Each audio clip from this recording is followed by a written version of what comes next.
Hai anak-anak, apa kabar? Kalian sehat? Oke, maaf nih Pak Adi lagi asik nih menyimak pembelajaran pendidikan di channel kesayangan kita, Channel for Good. Anak-anak di rumah menyimak juga ya? Oke, hari ini kita belajar bersama-sama pelajaran kelas 2 yang nantinya akan bisa kita lihat di Channel for Good. Are you ready, kid? Let's go!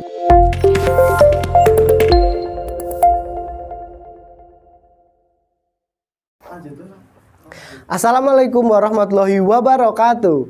Halo anak-anak, hari ini Pak Adi akan menemani kalian belajar materi kelas 2, tema 7, kebersamaan. Subtema 2, kebersamaan di sekolah, PB 1. Sebelumnya, anak-anak persiapkan alat tulis dan buku temanya ya. Jangan lupa anak-anak minta tolong bapak atau ibu untuk mendampinginya. Begitu ya, Nak? Agar pembelajaran kita hari ini lancar, mari kita berdoa bersama. Berdoa mulai. Berdoa selesai. Oke, Nak. Agar anak-anak lebih memahami pembelajaran hari ini, Pak Adi akan menyampaikan tujuan pembelajarannya. Yang pertama yaitu memahami isi dongeng. Sedangkan yang kedua yaitu memahami dan menentukan pecahan. Bisa ya, Nak? Nah, sebelum masuk ke dalam materi pembelajaran, Pak Adi ingin bertanya. Anak-anak pernah mendengarkan dongeng? Oh, pernah. Dongeng apa yang pernah Anak dengarkan? Malin Kundang? Oke, ada lagi. Kancil nyolong timun. Pinter, timun dicolong kancil? Oh bukan, apa lagi? Kancil dan buaya, banyak sekali dongeng. Kapan kira-kira anak-anak mendengarkan dongeng? Oh sebelum tidur dibacakan dongeng oleh bapak dan ibu. Oke, hari ini kita akan membahas dongeng. Dongeng itu ada banyak ya, Nak. Ada legenda, ada fabel, ada mitos, ada sage. Nah, yang akan kita bahas hari ini adalah fabel. Apa itu fabel? Fabel adalah dongeng yang tokohnya adalah binatang. Jadi, dalam fabel, binatang akan berperilaku seperti layaknya manusia. Anak-anak siap mendengarkan dongeng? Pak Adi punya dongeng yang bagus. Simak dongeng berikut ini ya, Nak. Dongeng berikut ini berjudul Ikan dan Burung. Pak Adi akan membacakannya untuk anak-anak. Di sebuah hutan, hiduplah dua binatang yang saling bersahabat. Binatang itu adalah burung dan ikan. Suatu hari, ikan sedang beristirahat di pinggir sungai. Ia memandangi biji-bijian di pohon tepat di atasnya. Kelihatannya biji-bijian itu enak dimakan, kata ikan dalam hati. Ia lalu berusaha meloncat setinggi-tingginya untuk mendapatkannya. Berkali-kali ia meloncat, namun tidak berhasil mencapai biji-bijian itu. Saat sedang memandangi biji-bijian itu, perhatiannya teralihkan oleh seekor burung. Burung yang berterbangan ke sana kemari. Tuhan, kenapa Engkau tidak memberiku sayap untuk terbang agar aku bisa meraih biji-bijian itu? Kata si ikan dalam hati. Setelah berterbangan, burung lalu hinggap di salah satu dahan pohon di pinggir sungai untuk beristirahat. Saat itu, ia melihat ke air. Di dasar air sungai itu, ia melihat banyak sekali cacing bergeliatan. Kelihatannya, cacing-cacing itu enak dimakan, kata burung dalam hati. Ia lalu berusaha masuk ke dalam air untuk menyelam dan menangkap cacing-cacing itu.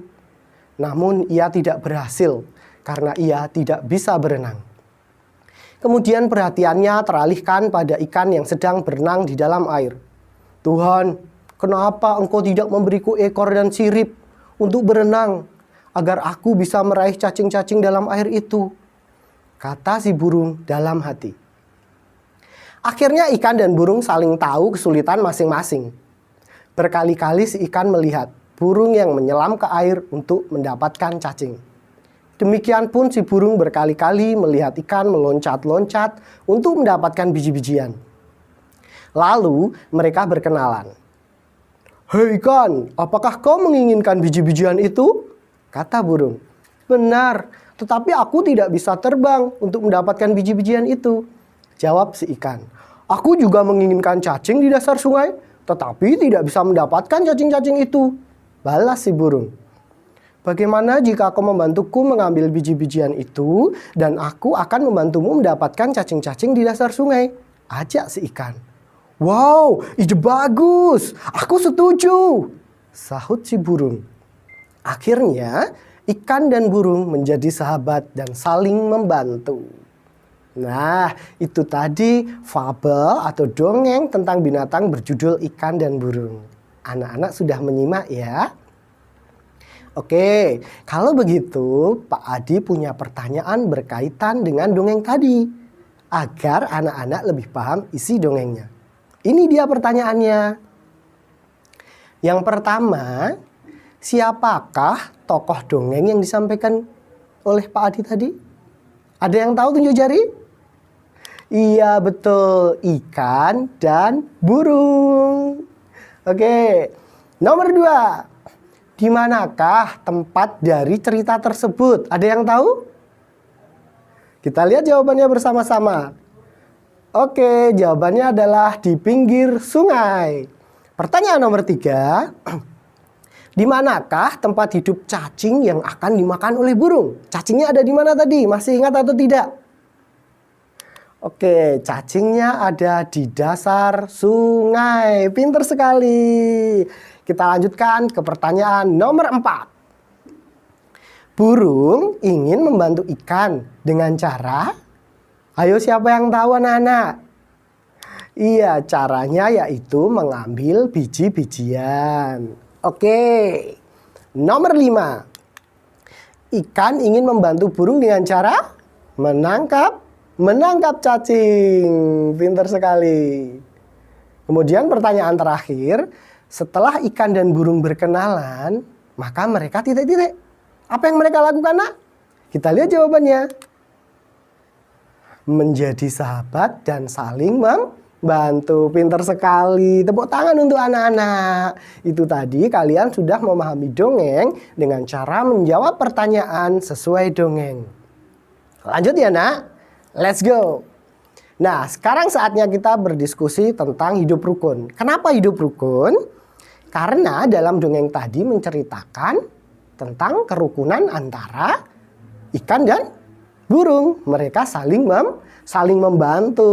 Nah, sekarang pertanyaannya nih yang harus kita diskusikan. Sikap hidup rukun di kelas. Sikap hidup rukun itu yang seperti apa toh? Ada yang bisa? Mari kita lihat. Nah, sikap hidup rukun di kelas adalah pertama, menghormati. Kemudian bekerja sama, bergotong royong dengan teman walaupun memiliki perbedaan karakteristik individu. Artinya begini, walaupun kita berbeda-beda, kita nggak boleh membeda-bedakan. Kita harus saling menghormati dan saling rukun. Seperti dalam dongeng tadi, ikan dan burung kan berbeda, tapi mereka mau bekerja sama walaupun memiliki perbedaan. Anak-anak harus seperti itu di rumah walaupun di sekolah ya. Bagus, kita lanjut nak. Sekarang yang diminta adalah contoh sikap hidup rukun di kelas. Siapa yang bisa tunjuk jari? Oke, contoh yang pertama adalah menolong teman yang sakit. Pintar. Kedua, melaksanakan piket bersama-sama. Ketiga, saling menghargai. Dan keempat, saling berbagi. Sudahkah anak-anak melaksanakan itu di rumah atau di sekolah? Pasti sudah dong. Anak-anak kan pintar semua. Oke, nak, di sana ada contoh saling berbagi. Anak-anak pernah saling berbagi dengan teman? Pernah ya? Oke, berbagi apa? Berbagi makanan. Oke, selain dengan teman, kalau di rumah juga dong berbagi dengan adik atau kakak. Ketika berbagi contohnya berbagi kue, maka kue yang dibagi itu harus adil loh, nak. Ya, harus sama besar, nggak boleh punya anak-anak yang besar, nanti punya temen atau adiknya dikasih yang kecil, itu nggak boleh, harus sama besar, ya. Nah, pembagian yang sama besar itu bisa kita tulis dengan pecahan, maka dari itu sekarang kita akan mengenal pecahan. Nah, di sini ada Siti sedang mengenalkan pecahan 1/2, 1/3, dan 1/4. Lalu apa makna pecahan 1/2, 1/3, 1/4? Jadi begini nak, pecahan itu ketika ada suatu benda atau suatu barang yang dibagi sama besar. Oke, kuncinya dibagi sama besar. Di contoh ini ada sebuah kotak dibagi 2. Bagian yang pertama berwarna ungu, bagian yang kedua berwarna putih. Maka ditulis 1/2 atau dibaca setengah atau 1/2. Di sebelahnya ada kotak dibagi 3 bagian. 1 berwarna ungu, 2 berwarna putih. Maka ditulis 1/3 atau dibaca 1/3. Contoh selanjutnya ada lingkaran. Kue donat. Suka makan donat nak? Iya, sama Pak Adi juga. Ada lingkaran dibagi menjadi 4 sama besar. 1 ditandai warna ungu, 3 warna putih. Maka ditulis 1/4. Dibaca 1/4. Itulah pecahan. Bisa ya nak? Paham ya? Oke, kita lanjutkan. Nah, jadi jika pembagiannya tidak sama besar, di sana ada contoh sebuah kotak tapi dibagi 2 tapi pembagiannya tidak sama besar. Yang ungu itu kecil, yang putih itu lebih panjang. Maka itu bukan pecahan. Nah, yang sebelahnya pembagian sama besar, ungu dan putihnya itu sama-sama besar, baru disebut pecahan. Pecahan 1/2. Intinya, pecahan itu pembagiannya harus sama besar. Sampai di sini anak-anak paham? Tentu paham. Kalian kan anak hebat. Oke? Ya, agar lebih paham lagi, kita masuk ke latihan soal. Pak Adi punya ini. Nah, ayo berlatih. Perhatikan kumpulan gambar bangun berikut. Ada gambar bangun persegi ya, nak. Ada 2 warna ungu atau biru dan warna putih. Keduanya sama besar. Berarti nanti pecahan kan? Oke. Pertanyaan pertama. Banyak bangun di atas adalah ada berapa? Dihitung. Biru 1, putih 1. Atau ungu 1, putih 1. Ada? Ada 2. Oke. Bangun warna biru dapat dinyatakan dengan pecahan. Pinter sekali. 1/2 atau setengah. Good. Lanjut pertanyaan kedua. Ada gambar bintang. Tapi ini bukan bintang milik Naruto ya. Ini bintangnya kita.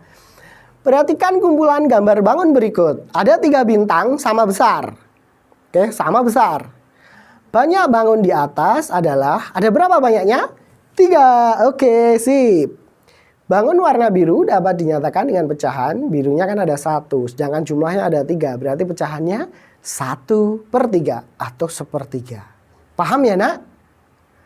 Oke, itu tadi pembelajaran kita hari ini. Kita telah mempelajari fabel, ya, cerita dengan tokoh binatang. Anak-anak tadi cara memahaminya dengan mendengarkan, kemudian menjawab pertanyaan dengan benar. Yang kedua, kita telah berlatih mengenal pecahan. Itu saja dari Pak Adi.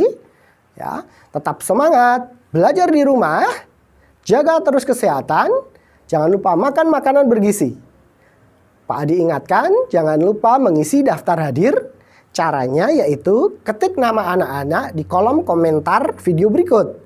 Yaitu dengan menulis nama anak dalam kurung nama SD. Agar Bapak Ibu tahu kalau anak-anak sudah mengikuti pembelajaran hari ini. Oke? Jangan lupa juga ketik like dan subscribe bagi yang belum. Oke? Sampai jumpa. Wassalamualaikum warahmatullahi wabarakatuh. Dadah!